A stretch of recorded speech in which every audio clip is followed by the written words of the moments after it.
guys, it's Lucy. So today I am gonna be repotting my Maranta. Her name is Amanda Miguel. We're gonna be repotting her because she's escaping from underneath. Also, I bought more plants. I said I wasn't gonna buy more plants, and I bought more plants. I was in a nursery on Saturday, and today is Monday.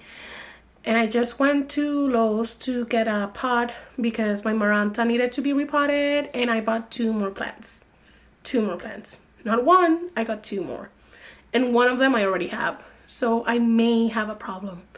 But that's not what the video is about. If you're interested in hearing some information about Maranta and repotting with me, just stick around. So these are the two plants I got today in Lowe's. They were each, I think, they were the same price. I think they were 9 something. $9.98. So, I got this philodendron, Brazil, which is very, very pretty. And I don't have one yet. So, I got one. And then, look at this alocasia. Elephant ear, poly, Amazonia, like, however you want to call it. Yeah, I got 2 of them, and I already have an alocasia right over there, but I got this one. Even Lily is like done. Lily is done with this. So yeah, that's the other plant I bought. But let's go right ahead and start talking about Marantas, because that's what the video is about. Let's start. So as you can see, we have some roots making an escape. She has stayed there a tiny bit longer, but I'm always afraid of damaging the roots, so I don't want them to get too long before I transplant the plant to a new pot. The soil mix I use is very airy. Works perfectly with the plants. As you can see, there's a good amount of perlite, coco coir, orchid bark, charcoal, and worm castings. So the first thing we do is we make a little bit of soil for the plant that we're going to be repotting. So as we can see, the roots look good. Um, they're a good color. We then take away a little bit of the old soil. The Maranta is from the prayer family. This is due to the leaves going up at night when the sun's away.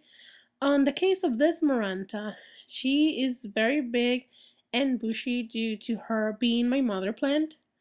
I feel the more I propagate her, the bushier she gets. So for Marantas, they do not like to be completely dried out, and you have to be very careful with the water you give them. So, cause like Marantas, everything that it's like Maranta, Calatheas, like my Stromanti Triostar, they tend to be a little diva-ish, if I can say a word, about the water they get.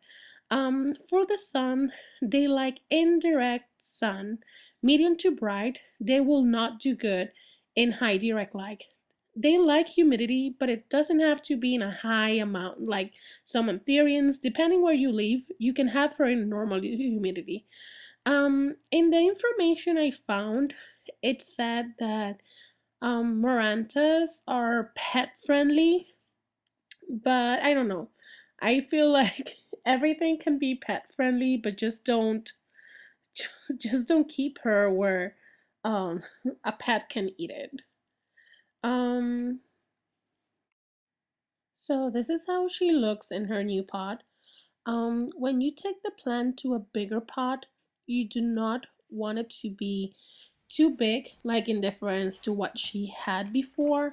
Because if you have it in too big of a pot, that can bring to overwatering.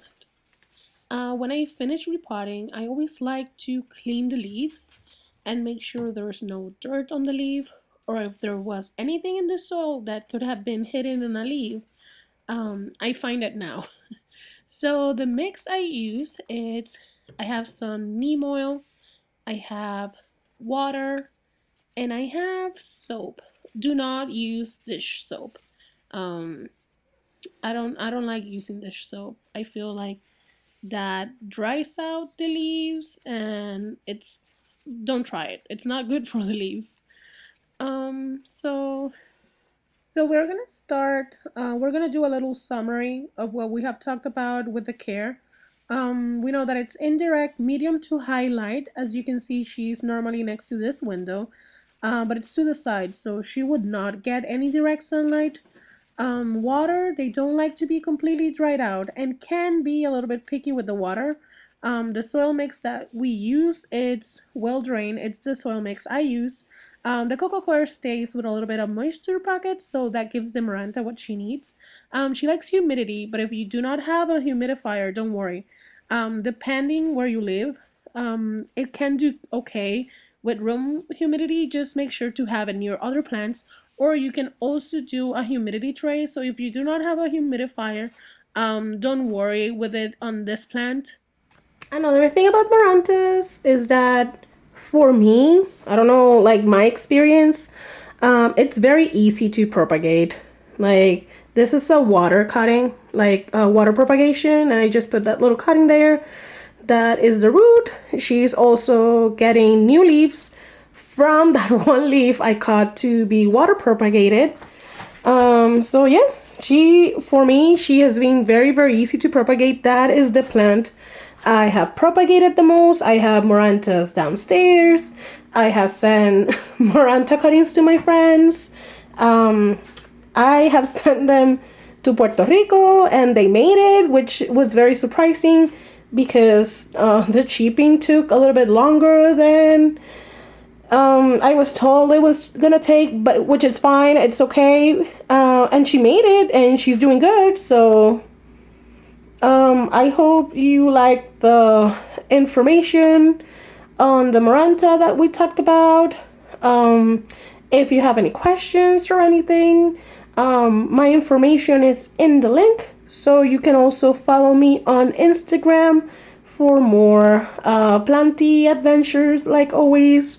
And then if you have any comments or anything, you can also send me Instagram DMs. I normally answer them very, very quickly, depending if I'm not working. If I'm working, maybe at the end of the day I will answer. But on days off, I answer most of the time, unless I am buying more plants, which we are gonna hold on some plants because I have 2 orders on the way. I have an order that has a philodendron burgundy and a Hoya compacta, and then I have some orders from Thailand, which we are not gonna think about right now because I might not have enough space for them. So thank you so much for watching the videos, and I hope to see you on the next video. Bye!